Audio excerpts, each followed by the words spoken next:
everybody, and welcome to the Makers of Minnesota podcast, where we talk to cool people doing cool things. And I have talked to Ryan Rosenthal and Michael Von Fange before. And when we talked before, they were doing simples and simple soup. And you guys had started in the commissary and then gone into some Skyway locations and selling soup. And then you kind of contracted in the coronavirus pandemic and you were doing home delivery, which you're still doing. But all the way along, you've added more products. And the other day, a pile of pizza showed up at my house. And I was like, oh my gosh, they're doing pizza, they're doing cookies, they're doing breads. And I think what you're doing is creating a whole fundraising arm. Am I right, gentlemen? Yeah, absolutely. Well, even more broadly than just fundraisers, but it's never hurts to have a whole bunch of pizzas show up at your doorstep, right? It does not. And they were quite good pizzas. They were, we'll call them Chefy pizzas. There was like tamari mushroom, bacon carbonara. I've never had a chermoula corn pizza, which was delicious. Plus, you know, the cauliflower barbecue, and then you had sausage and pepperoni and all the things. Okay, Yeah. So let's get caught up from when we last podcasted with you and you were just coming out of the pandemic and kind of regrouping and trying to figure out how do we sell as many soup subscriptions as we can. And we'll start from there. Yeah, essentially well, first of all, thanks for having us back. We're happy to be here. Of course. Yeah, I mean, at this point, our vision has shifted post-pandemic to make frozen, easy, delicious, sustainable foods our business. And so we're going to keep adding more categories like pizza in the next few years and keep growing that online shopping and direct delivery business moving forward. So is it like the Schwans of the hipper, younger, better tasting set, perhaps? You got it. And okay. with a key focus, on the quality of the food. To your point, the chef component, but especially sustainability and thinking about where the food comes from, what's in your food. Is it healthy for you? Is it healthy for the planet? Here's like a weird generalist statement and probably ageist too, but I'll just go for it. It feels like, so you guys are young, right? I'm going to say you're less than 30. Am I right? No, just a little over. Okay. So I'm right in the wheelhouse though. And you guys are, as younger people, so smart and concerned about the planet because you want to live here on this planet and you don't want to die and burn up and all the things that could happen when the planet goes into extinction. Us older folks who contributed, along with many other generations, of the complete ruin of the planet, we're like just thinking about like, are we going to get our Social Security and how are we going to end out our next 20 years? But you guys have to like live here, provide for your family, provide for your kids, and you're all these food makers that are really thinking about sustainability in a very real way, in a way that isn't just like, okay, hey, it's like we're really going after it. Absolutely. And that's why we're doing it, really. I mean, that's why we started it was, and kind of back to is it healthy for you and is it healthy for the planet? But that's what keeps Mike and I going every day. On that problem. Right. I think a lot of the inspiration comes from there is a lot of hope out there. And this is a big piece of that. And Ryan and I love talking about it in terms of the regenerative agriculture and the soil health. And there's a lot of positives there, that there is hope and there's a lot of opportunity to change our path. And we like providing it in the form of delicious food. I mean, what's better than that? We think it contributes not only to the planet, but it makes it more delicious. And just overall a lot of benefits. So can I ask about the obvious delivery, because is the planet and using gas to deliver the best way to go? And I'm sure you have figured that out into the whole idea of your carbon footprint as you're really thinking about this. So tell me more about how this model can sustain itself in that way. Yeah, I'd say certainly it's not perfect yet. As we continue to scale and grow, our routes will get more dense, and that'll help. But we do have a long-term vision. Ford's coming out with electric transit vehicles, so we'll be able to harness solar down the road for the delivery component. And then I think lost my train of thought here, but It happens. Well, I feel like one thing in the short term we're doing that we feel like is an immediate impact is that because we deliver ourselves, we don't deliver in a bunch of packaging. Yeah, that's one of our goals, is that we're trying to set ourselves up. I mean, in the short term, we don't deliver in cardboard, we don't have insulation, we don't have a bunch of ice packs going out with every order. We're delivering stuff without all of that. So that's one of our key initiatives, but hopefully setting ourselves up to, in the future, work towards more circular options as well. If we're bringing orders out, we can take stuff back. So, certainly in our long-term vision, we hope that we can, get beyond just how we deliver the product for like it coming in a reusable bag, but could it come in a reusable container as well that we pick up? So that type of thing is in our thought process for where we could end up in the future. I love that idea. And I have this visual of like a drone with your purple bag, like clamped onto it, and it's like hovering above my front door and just like, let's go. Like, what's that game you play in the arcades, Right. Right. Yeah, it's like a purple stork with your favorite sustainable foods. Now, this probably isn't even in your thinking yet, but I'm just going to give you my free money-making idea. If you could extrapolate this and you could deliver like other products that are Minnesota makers that can't get to the Amazon level yet because they're not able to, sell pallets and pallets, but so my pizza could come with my 6-pack of Indeed, which I guess I could get that at the liquor store, and then it could have my Lost Capital Foods hot sauce, and then my Lovejoy's Bloody Mary mix, because I'm having pizza on Saturday, but Sunday morning I'm going to want a Bloody Mary. That'd be really cool.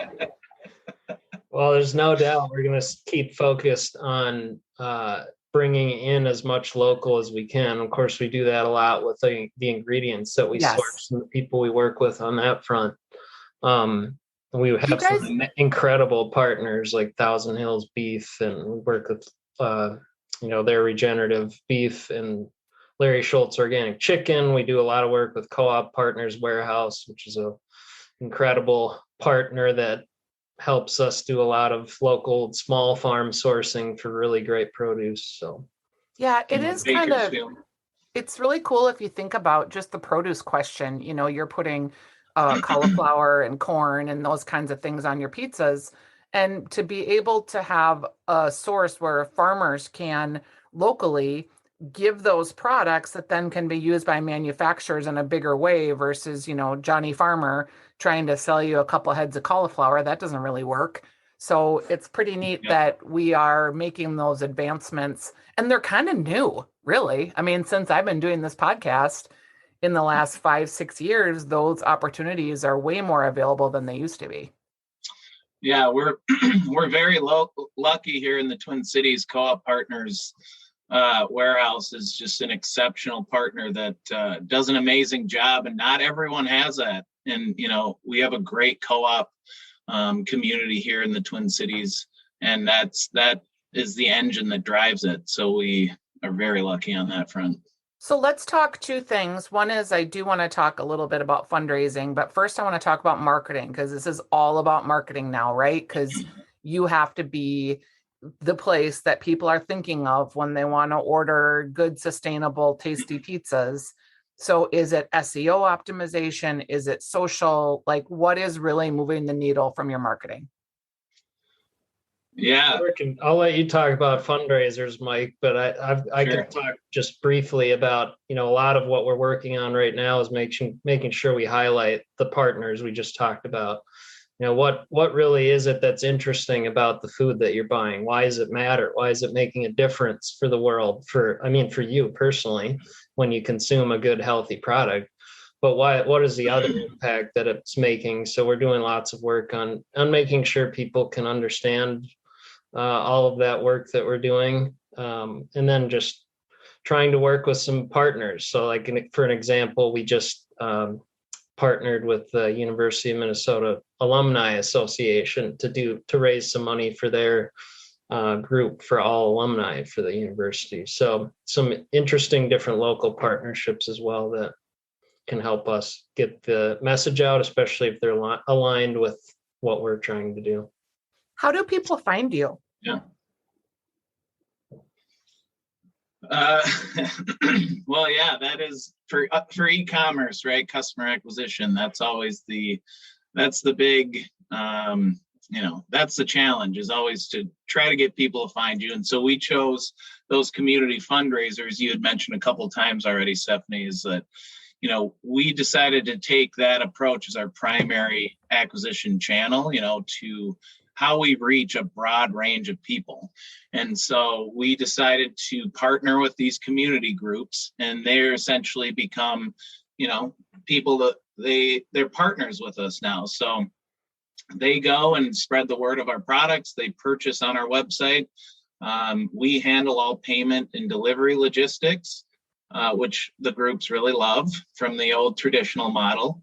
And then, and then at the end of their fundraiser period, we cut them a check depending on their sales levels. So that's been awesome. I mean, for a lot of reasons. I mean, the primary reason is we've given over $90,000 back to the community groups, churches, schools, Boy Scout troops, everything. So all that money is going back into our communities and our neighbors and building that community brand equity of a trusted partnership versus going into the Google and social media, the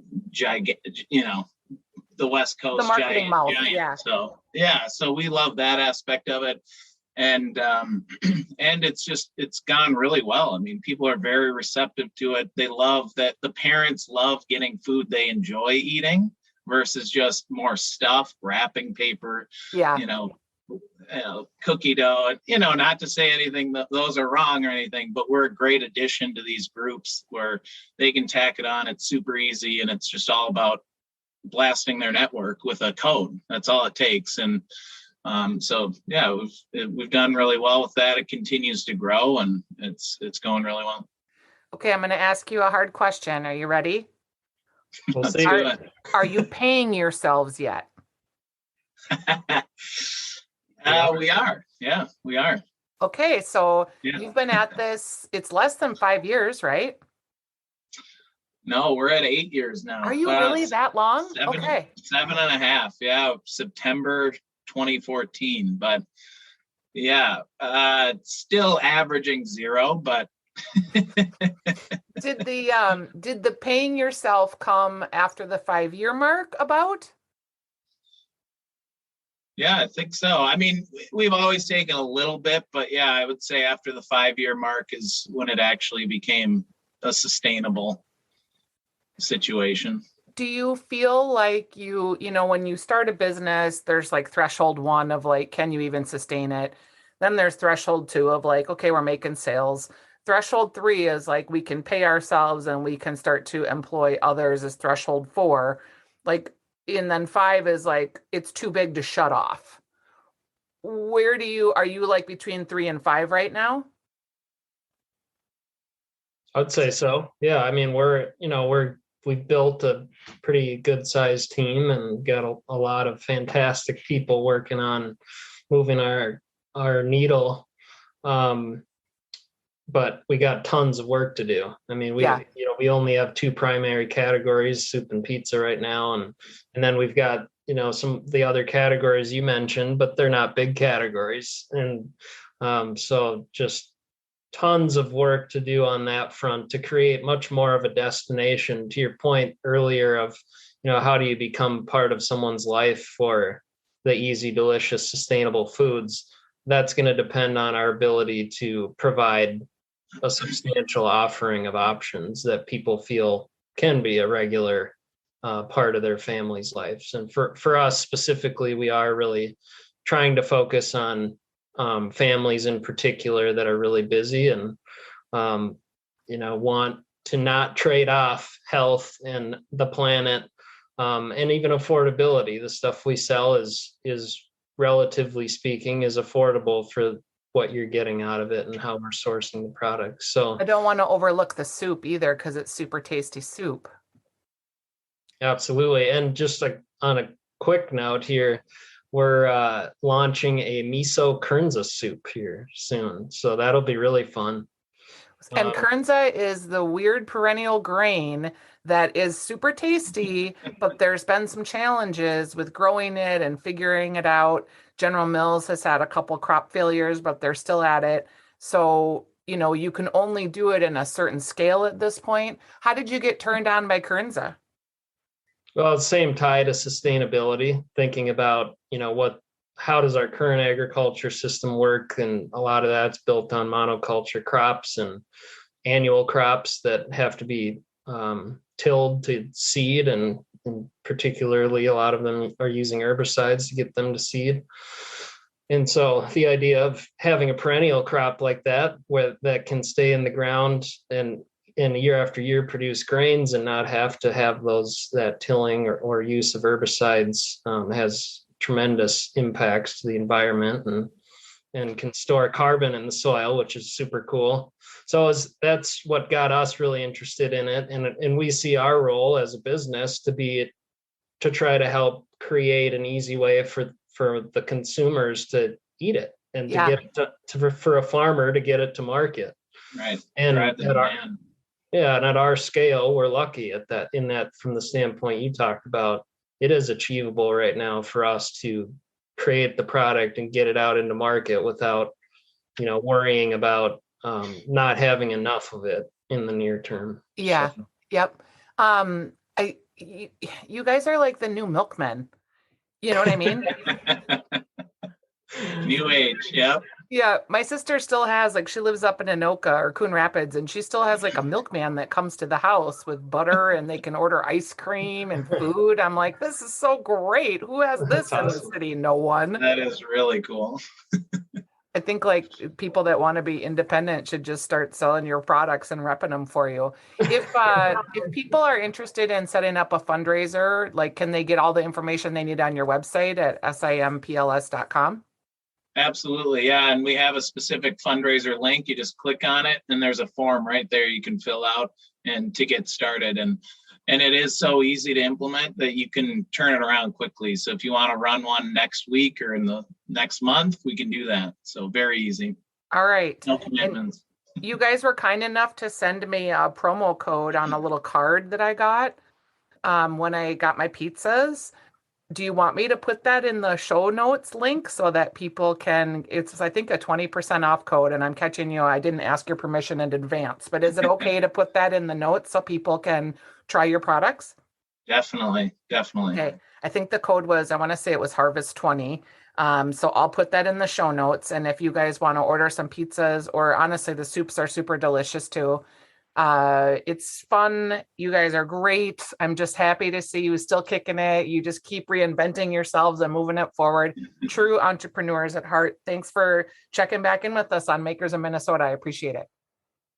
Yeah, thanks so much for having us. All right, guys. We'll talk soon. All right. Thanks, Stephanie. Bye. Bye-bye.